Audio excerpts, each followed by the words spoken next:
Dans ce chapitre, on va parler de corporate branding ou votre business en ligne. Donc, comment est-ce que vous allez pouvoir établir votre branding sous forme de corporate ou sous forme de business ou d'entreprise. Et pas seulement en termes de solopreneur, si je peux le dire. Alors, sachez que même en solo, donc même en étant personnel, vous construisez une marque d'entreprise. Vous devez quand même être référencé ou être connu comme étant une entreprise en soi. Chaque point de contact doit refléter votre identité. Donc, que ce soit votre manière d'échanger, de communiquer ou encore de partager, doit en quelque sorte refléter votre identité personnelle ou votre touche d'authenticité, comme je le dis souvent. Alors, cela va passer par plusieurs points, entre autres l'identité visuelle. Donc, votre logo, vos couleurs, vos typographies, vos styles d'image doivent donner une charte qui est cohérente sur tous les réseaux sociaux, sur toutes les plateformes ou même dans votre manière de communiquer en privé. Vous devez rester cohérent par rapport à votre style d'image, à votre typographie, vos couleurs ou encore à votre logo. La plupart des personnes qui le font, on le voit même avec des grandes personnalités. Prenez l'exemple de Alex Hormozy. À un temps, moi je suis souvent ses vidéos, il dit même qu'il est le premier marketeur de sa marque. Vous le verrez même dans la plupart de ses vidéos, il a toujours l'insigne de sa marque au niveau de ses vêtements. Donc, que ce soit sa façon de parler, il reste méconnaissable, en fait. Donc, sa façon de s'habiller, ses typographies et même son style d'image reste reconnaissable, je disais, et ça offre une charte qui reste cohérente. Donc, il suffit que vous le voyez même de dos ou d'un côté, vous arrivez à le reconnaître très facilement. D'accord. Alors, la cohérence, comme je le disais, elle doit être multicanal. Donc, vos sites, vos réseaux, vos emails, vos produits doivent donner une expérience unifiée. Ça, j'en ai encore parlé. On reste toujours sur la cohérence, mais ici, sur toutes les plateformes, sur tous les canaux.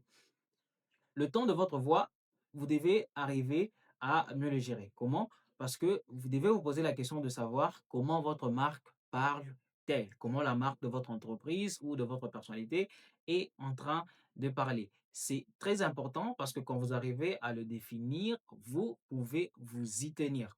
Donc là, vous aurez un ton ou une tonalité de la voix qui reste unique.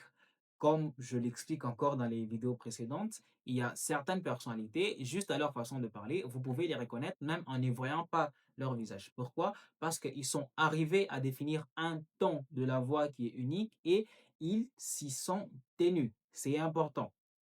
Et surtout, quand vous faites du corporate branding, vous devez montrer la valeur que les gens vont percevoir à travers votre marque. Donc, un branding pro augmente la valeur perçue de vos offres que vous proposez sur le marché. Alors, comment pouvoir rester cohérent? Même la clé de la reconnaissance pour que les gens puissent vous reconnaître plus facilement. D'abord, vous avez votre charte graphique, c'est ce qu'on vient de voir. Vous avez votre charte graphique, vous avez le ton de la voix. Alors, au niveau de la charte, il y a tout ce qu'on a énuméré, les couleurs, les typographies ou encore les styles d'image. Et au niveau du ton de votre voix, c'est à vous de savoir si vous aurez un ton qui sera plus formel, qui sera plus décontracté ou encore expert et inspirant. Libre choix à vous de définir un style ou un ton de voix que vous allez appliquer et pouvoir vous y tenir. Donc, ça reste votre référence ou votre manière unique de parler. Et troisièmement, c'est un message clé qui doit être simple, mémorable et aligné avec la promesse. Donc de façon à vous faire, reconnaître un peu plus facilement. Donc toutes ces astuces je disais, ou même toutes ces parties convergent vers la reconnaissance de la marque. N'oubliez pas, quand vous faites du branding, que ce soit en personal branding ou en corporate branding, l'objectif, c'est qu'on puisse vous reconnaître facilement sur le marché. Donc c'est comme ça que vous allez utiliser la charte graphique, le ton de la voix ou encore le message clé, votre message clé. Pourquoi la cohérence est-elle non négociable? Pourquoi vous n'avez pas à négocier avec une cohérence? Pourquoi vous ne devez pas vous amuser à être une telle personnalité sur TikTok et encore une telle personnalité sur LinkedIn?